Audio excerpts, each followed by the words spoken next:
On today's episode of Real Talk, Come Follow Me, we will be talking about things we can do to keep from forgetting God from day to day. And making the Sabbath day more than just a checklist, and how that really impacts our connection with our Father in heaven. And there's a little Plan B story where Moses has to go back up the mountain. Back on up the mountain. All that and a lot more on this week's Real Talk.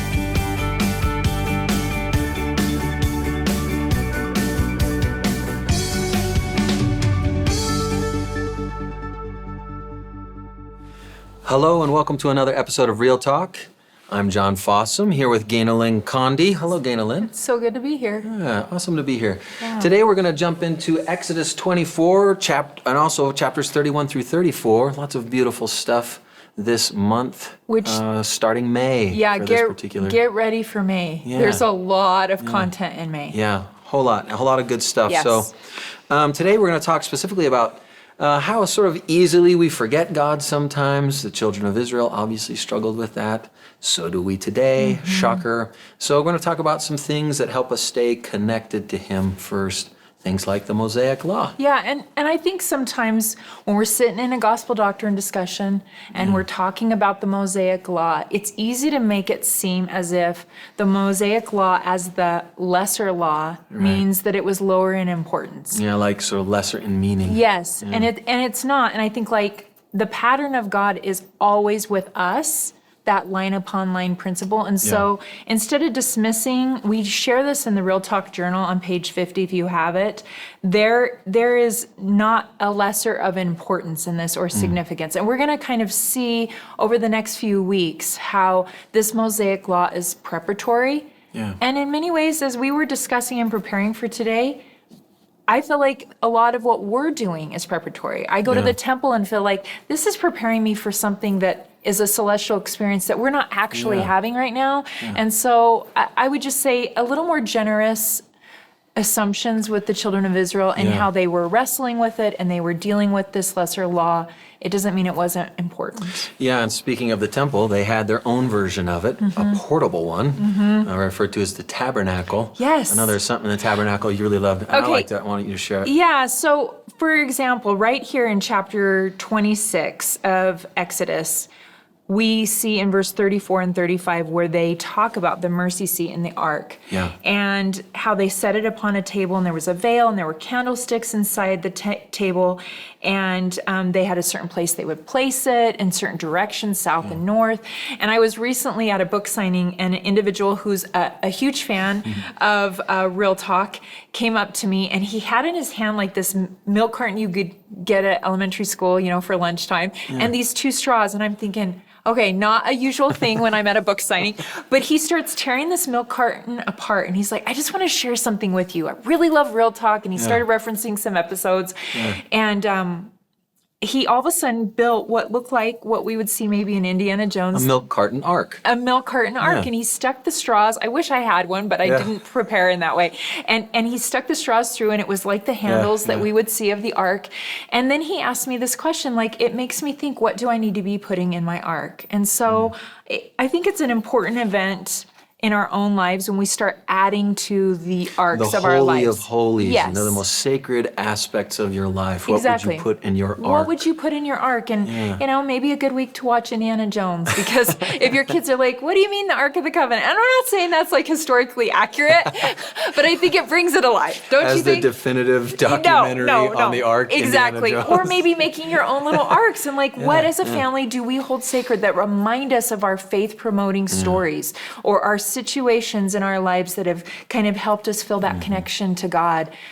Just a fun way to kind of bring that ark of the covenant to life today. Well, thank you for that. Even in our preparation together, I remember thinking just that simple question, what would I put in my Holy of Holies?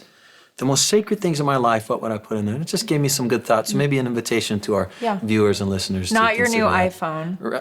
We have an iPhone Android debate going on between us. So, right? So, He thinks it's got the holier way. Because it's not really a debate. All right. Well, how quickly we forget. You know, I mean, the children of Israel needed lots of reminders, and we forget all the time. We have simple examples of forgetting.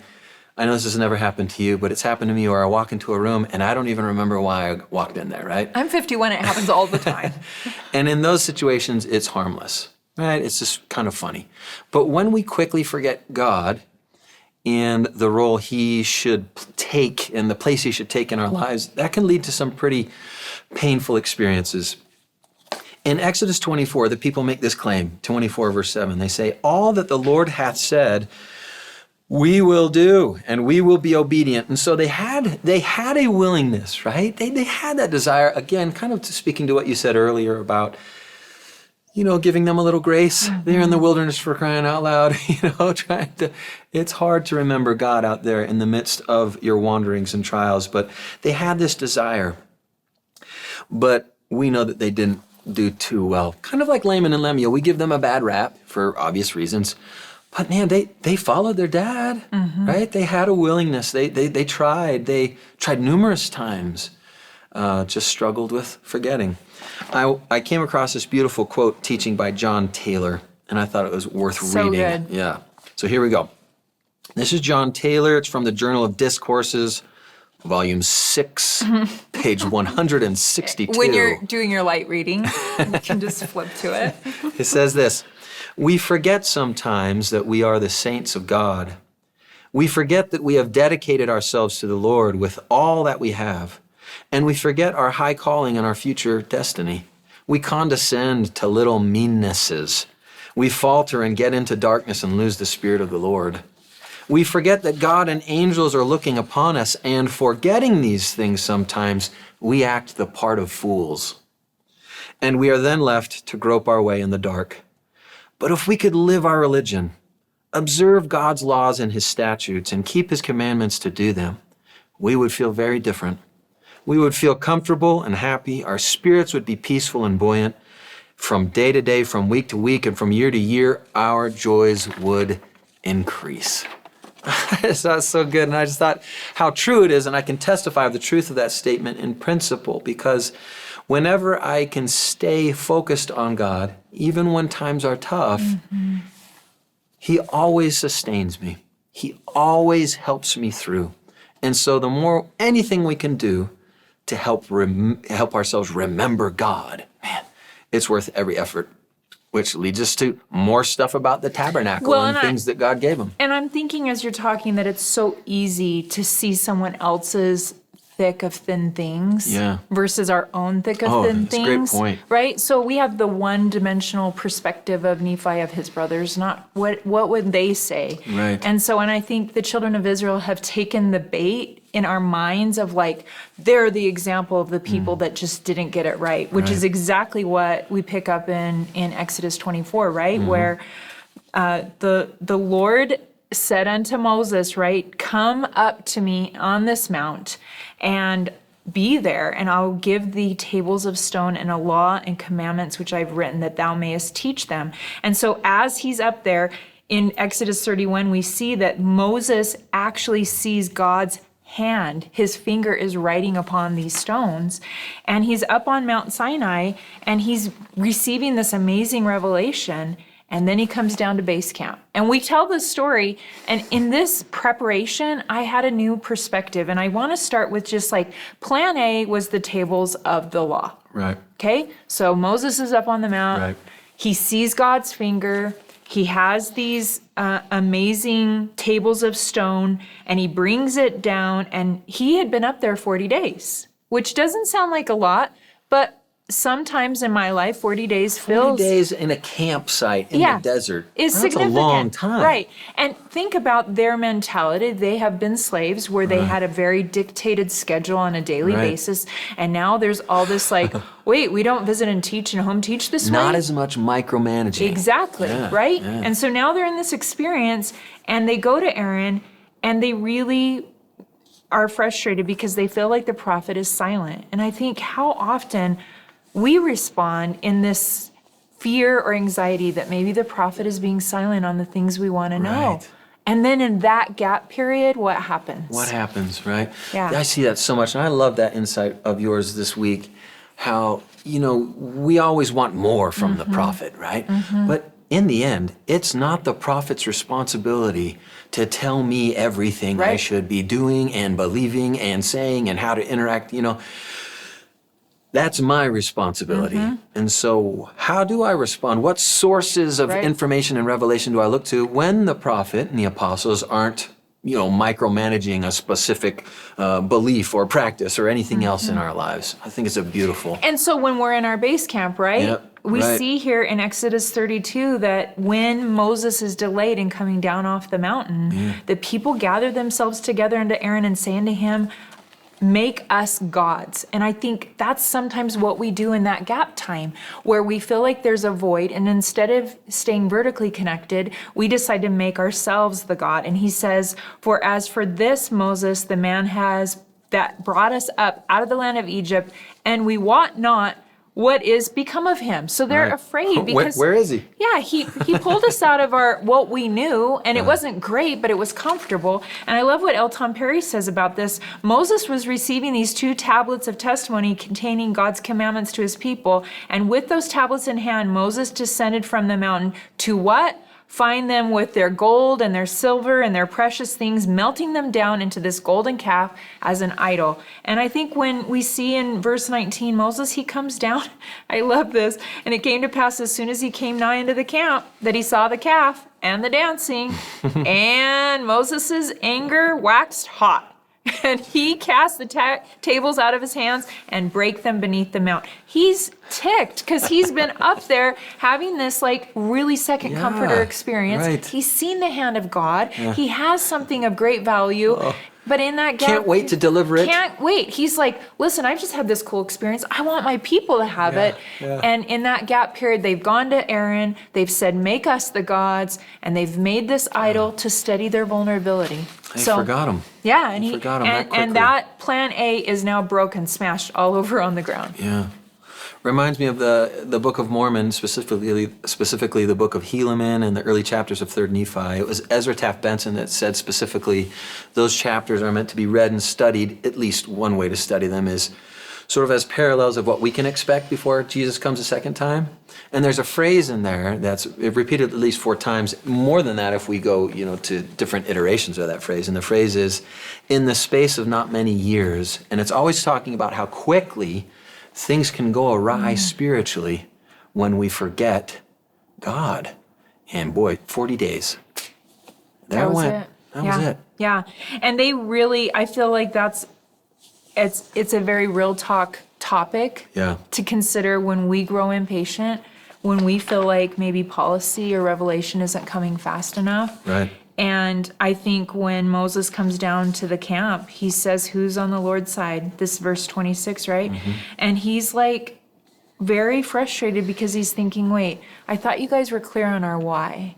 And I think for me, sometimes when I grow impatient, and I do, because we're supposed to be seekers, we want more revelation. We're told that this is the ongoing restoration of all things, right? That we're in the middle of that. I have to go back to what we do know, which is a lot. And sometimes in my asking, I get impatient, right? And We want more. yeah, and then it's easy to go, well, maybe this isn't the side I want to be on because TikTok has a whole bunch of sides I could join. And there's cool videos that make me feel like I'm part of the party, right? Way more entertaining. Yes, with like golden calves, right? When we tell this story, it's so easy to be like, what is wrong with the children of Israel? They're melting their stuff down and making golden calves. How crazy. They've got this prophet that's making sure they've got food. And now they're freaking out because it's been too long. We do it all the time because we're like, wait, we want more. And then in the moment of wanting more, we forget what we already have. And this is something that they're going to struggle with. We're going to see in coming weeks, right? And these all through these next chapters, in the Bible through May with the Come Follow Me program. They just keep struggling and they keep forgetting. I'd like to change gears a little bit and focus on specifically the Sabbath day. Which was one of their laws. Yeah, which obviously is a clear sort of the purpose God may have had behind it was to help them remember Him, obviously, and not forget Him. I had a different perspective on the Sabbath day this time that I'd love to share. I've been studying the Sabbath day for a few years now, just on and off. It's just been on my mind, because there's been an emphasis on it There was in the right church for before a long COVID, time. right? Yeah. Interestingly. I'm like, so what does it mean to keep the Sabbath day holy? What is God's intended purpose for the Sabbath day? These kinds of questions have been in my mind quite a bit. So I suddenly tried to picture the context of the original Sabbath day, okay? And I saw a disconnect between my perception of Sabbath day and original context. Original context, I saw Jesus creating the earth under the direction of the Father. That is a restoration doctrine, right? Jesus is our creator of the earth. He's creating the earth. I pictured God watching just in my mind, right? And giving direction or whatever. Jesus is involved. He's going 6 days, and on the seventh day he rested. I don't think he was tired. Maybe I'm wrong, but I don't see God ever getting tired. I see tired, kind of physical tired, being like a mortal sort experience. of a mortal thing. Maybe I'm wrong, but I just don't see him being tired that way. But he took a rest, and it says later he was refreshed in Exodus 31:17. And I was like, wait, refreshed from what? So I realized my perspective of Sabbath day right now is 6 days of darkness in the world. I need to get away and go into light for a day.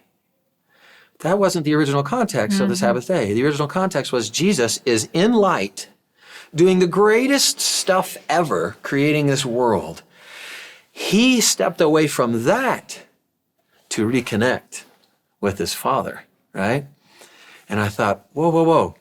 We often say that we get lost in the thick of thin things. You said that earlier. I think in our attempts to keep the Sabbath day holy, we sometimes get lost in the thick of good things. We fill our Sabbath days with so the much 11th good commandment stuff. of meetings. It's all good, right? Right. The 11th commandment of meetings. Whoa, I didn't know that was a thing. But we act like it is sometimes, right?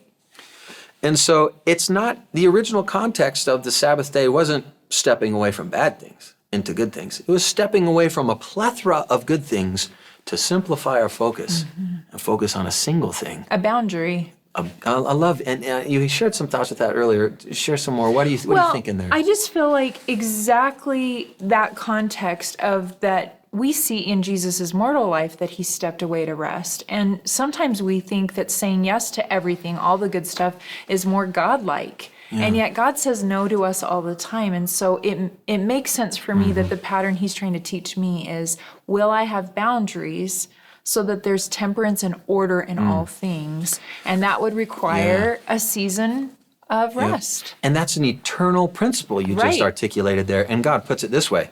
He says this, again, back to verse 17 of chapter 31, he says, it's a sign between me and the children of Israel forever. And so God's teaching us an eternal principle that like even after this life? Yeah. When we don't have to worry about all the darkness and all the stuff we're trudging through now, we're still going to have to learn boundaries.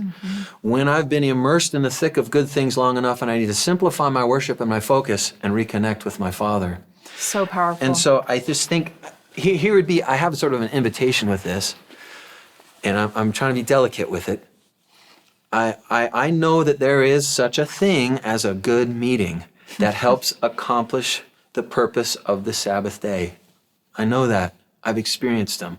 But I also know, and we all know that are members of this Church of Jesus Christ of Latter-day Saints, that there have been many times when there were just too many meetings on Sunday or other requirements of us on Sunday that detracted from our ability to step away from the thick of good things and simplify our focus right here.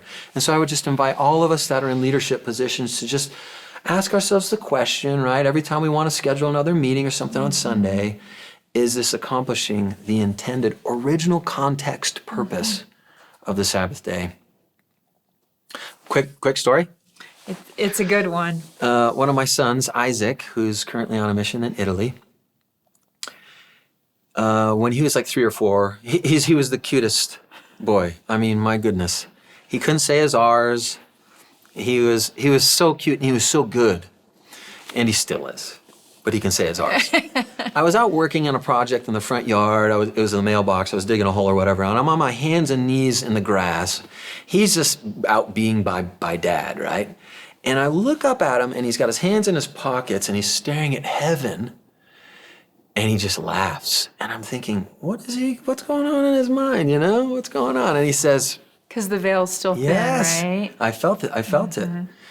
And while looking up still, he starts to talk to me, and he goes, Dad. And I went, yeah, buddy, I'm looking at him. He doesn't know I'm looking at him. He goes, I miss Heavenly Father. And the Spirit came rushing to me. And I kind of looked up like, whoa, what's happening right now between my son and heaven? And I said, well, he misses you too, buddy. He loves you and he's always with you. And I'm trying to how to talk with him about that. He's always with you. He doesn't, he always knows where you are. We don't have to wait till he comes again. I actually did tell him when Jesus comes again, you can play with him in the millennium, but just things like that. And I think God misses us. He does. He misses us. And sometimes we don't give him the time, kind of daddy-daughter date. You can look at it that way, right? Daddy time for all of us. We could get lost in the thick of good things each week. How important is it for us to simplify our worship just like the premortal Jehovah did and take time to reconnect with our Father? See, out of the mouth of babes, right? Yeah. I just feel like it's so obvious at times when I'm out of that alignment and I feel that sense of like, even I'm doing good things, but my source connection has grown frayed, that we get that chance every 6 days to stop and make that one day be different. Yeah. I love it. Okay, so we're going to pick up. Let's the do plan A was Plan A. Plan A didn't work out so well. And in consequence of that, we read in Exodus 33 that Moses took the tabernacle and pitched it without the camp because it had been, it was portable. So it was accessible. And now, the people really needed to have kind of like in all things where there's that distance. And for me, repentance is that reconciliation. The tabernacle's taken out and afar off from the camp and called it the tabernacle of the congregation. And it came to pass that everyone which sought the Lord went out unto the tabernacle of the congregation, which was without the camp. So the tabernacle was taken away from them, and they could no longer just, run over to the temple and jump in a session, so to speak. And I was thinking about how my own temple relationship is like you just were talking about with God. I really see the temple as a relationship, and it's a continuum. Sometimes we make the temple about, do you have a recommend? I don't have a recommend.